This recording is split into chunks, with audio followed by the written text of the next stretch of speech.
One-twos! Today we are writing another couplet on a different topic from yesterday. So let's look at our learning intention. We are learning to write poems that rhyme, and our success criteria is I can brainstorm rhyming words, I can put those words into a sentence that makes sense, and I can make sure the rhyming word is at the end of the sentence.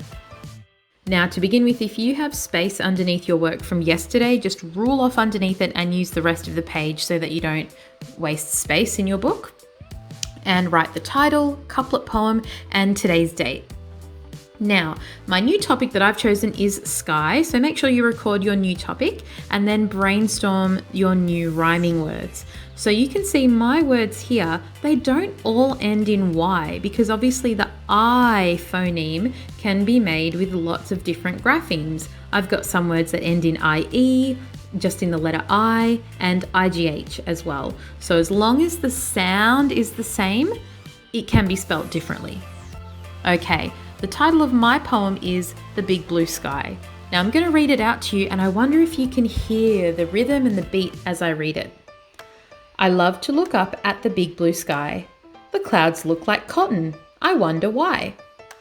Okay, there are two important things here.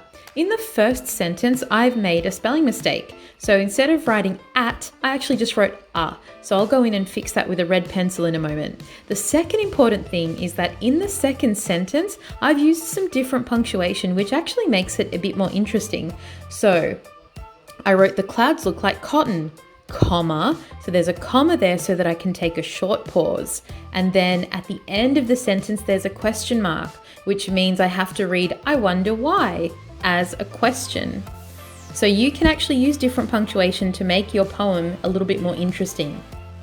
Now the next part of today's activity is if you would like to do the challenge, you can expand your couplet, your 2-line poem, into a stanza or a paragraph. Remember we saw that word in the book from yesterday? So your stanza will have 4 lines instead of 2. So here I'm going to show you how I'm adding on 2 more lines that all end in an I sound.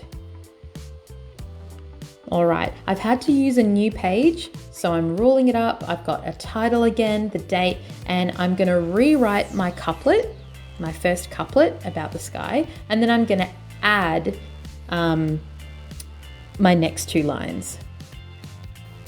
Okay, you can see once I've finished writing my poem, I am underlining the I words with red, and that helps them stand out on my page.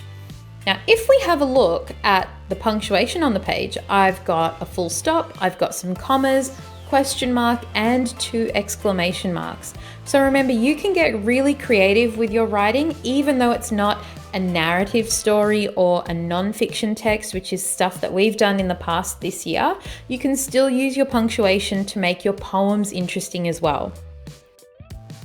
All right, now I'm going to read the poem out loud and I want you to see if you can follow along or hear and notice the rhythm and the beat. Here we go. I love to look up at the big blue sky. The clouds look like cotton. I wonder why.